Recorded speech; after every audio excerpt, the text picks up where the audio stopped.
If there's anything about my material and my content that will elicit a visceral response from people, it's video games, men and women. Anytime I mention video games in my stuff, I get all kinds of comments and almost angry comments from people defending video games. Casual gaming, if you want to just game for a couple hours here and there and do your thing, that's all good. What we're talking about in this episode is video game addiction. I suffered from video game addiction and it nearly ended my marriage. This is a cautionary tale. I am a very happily married man, been married for 20 years, but with good times, you're going to have bad times too. Especially in a marriage that lasts this long, you're going to have ups and downs. And I want to talk about the lowest valley of our marriage, and it involved video games. So what exactly defines video game addiction? The World Health Organization defines it as this: excessive and compulsive use of video games that leads to significant impairment in personal, family, social, educational, occupational, and other important areas of functioning. There's 7 different criteria when it comes to video game addiction, and you only have to have a few to actually make that diagnosis, and I just want to list them real quick. Stick with me. You're constantly thinking about gaming even when you're not playing. You have withdrawal symptoms when you're not able to play games. You have tried unsuccessfully to cut down or stop gaming.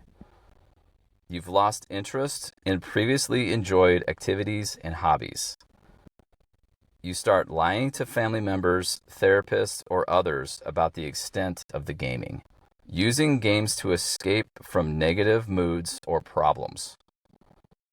And the last one is jeopardizing relationships or job opportunities to play video games. All of those things that I listed just now, that has to do with any addiction.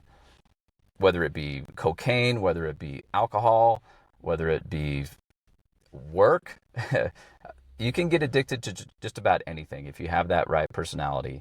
Gaming is completely ingrained in our culture, especially among boys and men.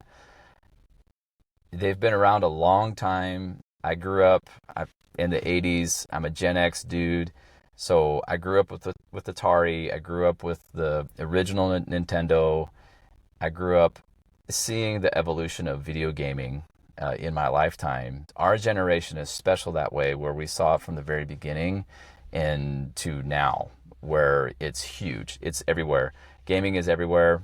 The world has completely changed. Now we have games that are on our mobile devices. We have pocket computers that we carry around everywhere. And now you've got games that are actually on your phone and you can take them anywhere. You clicked on this. Maybe you think you're addicted. Maybe you think a loved one is addicted. And maybe you just want to learn about this. Well, I can tell you from personal experience that it is real. Getting addicted to video games is a real thing, and it's just as dangerous as getting addicted to alcohol or drugs, in my opinion, because it can ruin your life if you let it. If you like this content, please hit that subscribe button. Got a lot of momentum on this channel. I appreciate everybody that's done that so far. We're going to keep on going, baby. By the time I was in college, that's when I really saw the problems that can happen if you're addicted to video games. Nintendo 64 had an amazing video game called GoldenEye. It was a James Bond video game. It was a multiplayer thing where everybody was on the same screen and played together. I saw plenty of people fail out of college because of that video game.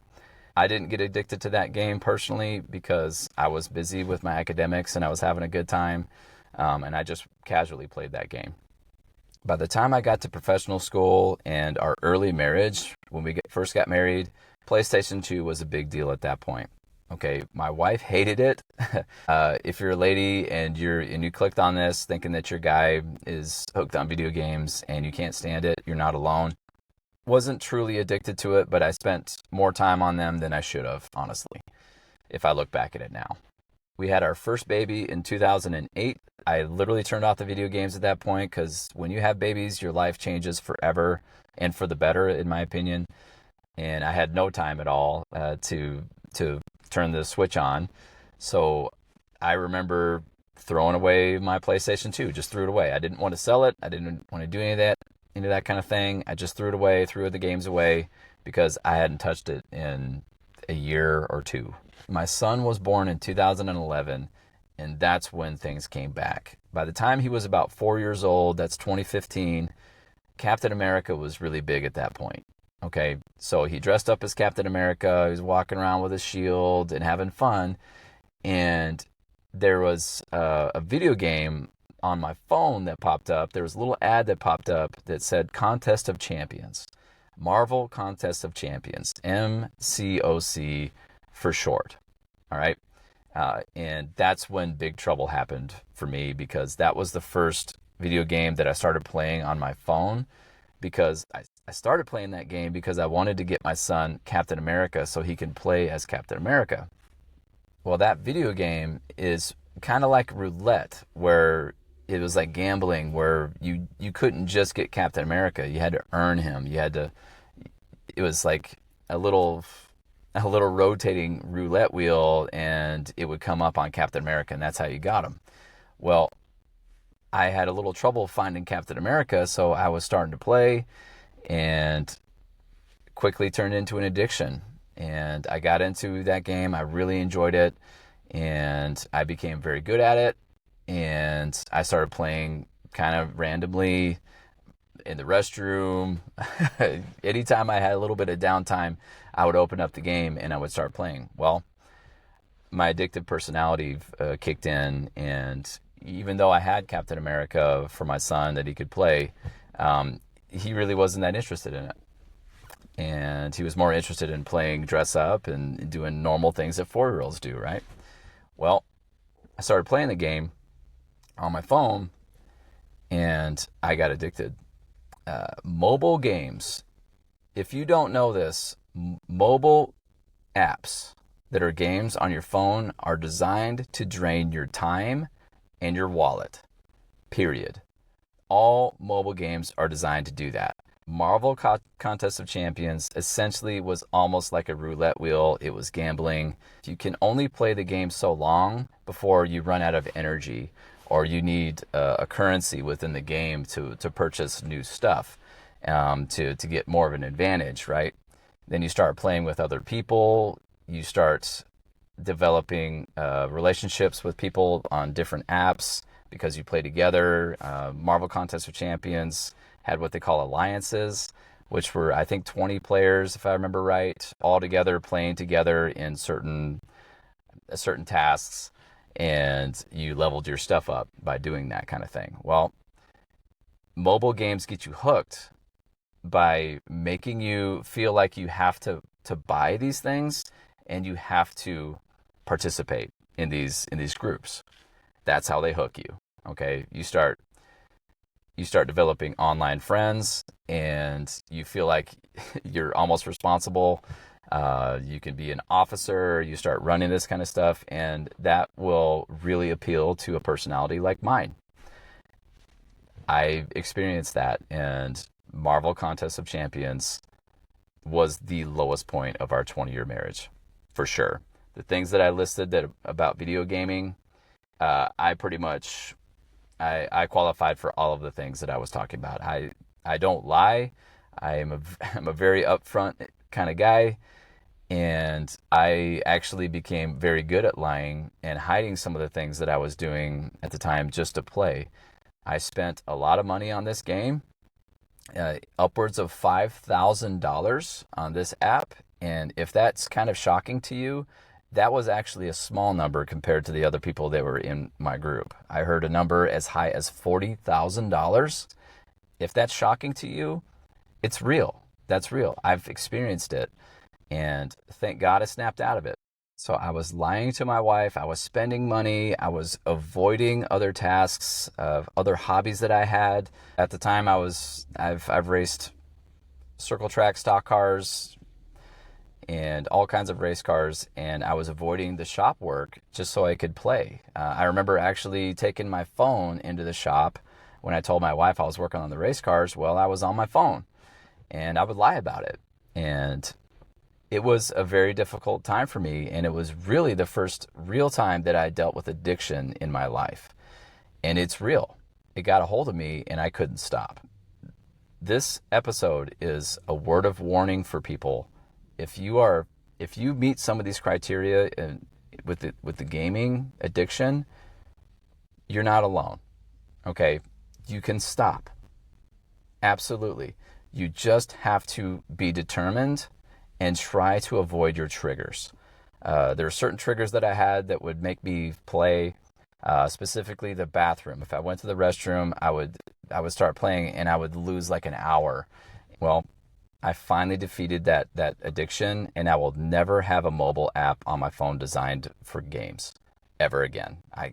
I personally can't, with my personality, I can't do it because I like to do things all the way, and those apps prey on people like me. I finally got off of this app, felt much better about things. My wife was much, much more pleasant to be around. We were doing great. Life was great. I wasn't gaming at all. My phone, consoles, nothing. Everything was all back to normal. Well, 2018 rolls around and the Fortnite craze happens. Okay, my son at the time was about 8 years old, and he got me into playing with him, right? Well, here it comes. Here it comes again. I got sucked into it. Just about everybody was playing Fortnite at that time. So 2018 to 2020, Fortnite was huge. It was massive. It was everywhere. And I really got into it. I sucked at it. I was terrible at it. And then, so I turned to a different game called Destiny 2. And I got really into that game big time. And, one of my son's friends, his dad was a good friend of mine, and we got into playing Destiny together and did the whole online group thing again.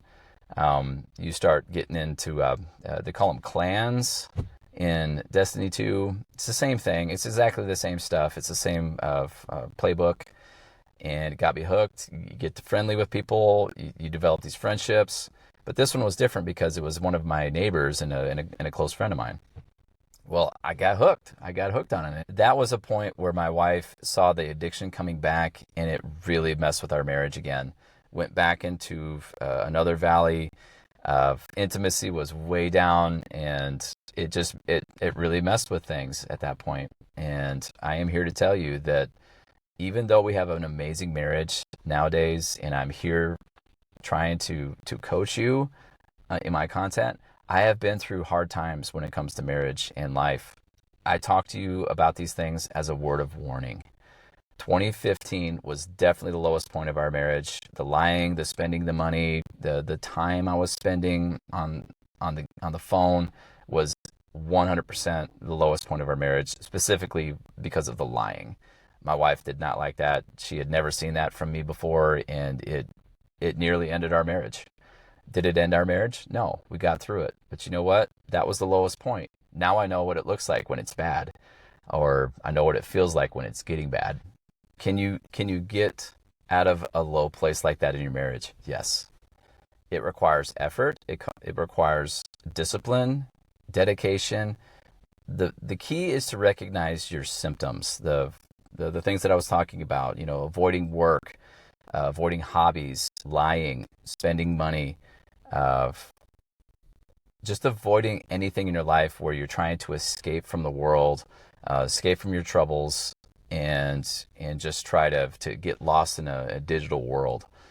That kind of stuff is exactly how alcoholics become addicted to alcohol. It's an escape, and that's what it was for me. The stress of my job, of my life, I'm a busy guy, and it came to a head, and thank God I snapped out of it. And here I am talking to you as a warning. I've seen so many marriages end like this. Can you get out of it? Yes. Can you repair the damage? Yes. As long as you catch it early. Okay? So, in summary, if you want to play games, go ahead, but keep it under control. Watch out for the 7 things that I was talking about at the beginning of the video. The main reason that I'm against video gaming in particular is because it sucks your time away. Those video games are designed to keep you on the game, to turn the game on, keep you on the game, and avoid other things. That's what they are nowadays. It wasn't like that back in the 80s and 90s But now these modern video games are designed to keep you hooked. It's playing to the centers of your brain that are devoted to addiction. In my opinion, there are 100 things that are better to do with your time than playing video games. Like I said, casual gaming and addiction, two different things. But for me personally, I don't play video games at all, period, anymore, because of just the way my personality is and just the way I am and my experiences. Now, if that makes you cringe, when you think of a dude playing video games, do you think of success? Do you think of fitness? Do you think about a dude that's on a mission? All of those things are attractive, okay, to anybody. I look back at all of that time that I spent behind a screen with my phone in my hand. I didn't earn anything. I didn't learn anything. And I basically wasted all that time of my life trying to escape from the real world. That's basically what it comes down to. And am I ashamed of that? Yeah, a little bit. But I want to use my experience to help you if you have a problem with this. There is a massive difference between a casual gamer and an addict. Okay? Playing video games here and there, that's great. It's fine. If you want to just unwind for a little bit, that's great. There's a difference between doing that for 20, 30 minutes and somebody that does that for 8 to 10 hours a day. That's what I'm talking about. That kind of person can easily ruin their life very quickly. It's the same thing as being addicted to a substance. It's the same stuff. Exactly the same brain centers. It's all about dopamine and your dopamine triggers. It's the same mechanism that's built in your brain that's been there for millennia. For me personally, my gaming days are over. You can do what you want to, but this is a word of caution for many of you that have clicked on this. So there you have it. That's my story about video game addiction. Definitely the lowest point of my 20-year marriage. If you need help, drop a comment. I'd love to talk to you. I've been through this. I've survived it and lived to tell the tale. So until next time, be better than you were yesterday and be desirable.